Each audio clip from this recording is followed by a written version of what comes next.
राष्ट्र प्रेम केवल एक भाव नहीं बल्कि देश की अस्मिता और अखंडता का वह अभेद्य कवच है जिसे कोई भेद नहीं सकता। लेकिन जब जब इस कवच को चुनौती दी गई है तब तब भारतीय सेना के जाबाज वीरों ने अपनी जान की बाजी लगाकर मुंहतोड़ उत्तर दिया है।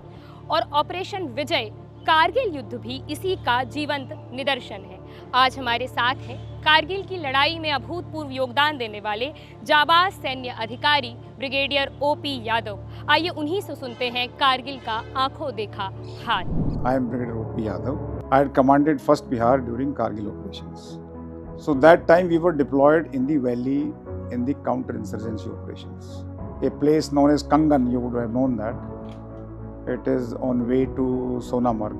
When you go from Srinagar, so you come across Kangan, then Sonamarg, then you cross Jojila Pass, then you go to Daraz, and then you go to Kargil and further up to Battalion. So that distance is good about 300 kilometers.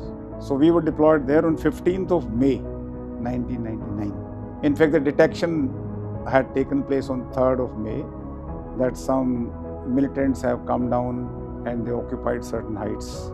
But finally, I got the warning order to move to this operational area on 15th of May. So the orders were like this कि okay, you move within 4 hours. तो दुश्मन का जो उस इलाके में जो 13 चोटियों में दुश्मन बैठा था, उन चोटियों में सबसे ऊंची चोटी ये जुब्बर की थी। जुब्बर की हाइट थी 5050 मीटर्स, जो तकरीबन 17,000 से ऊपर के करीब फीट पे। तो जो 1st बिहार मेरी यूनिट ने वहाँ टोटल 3 अटैक किए थे।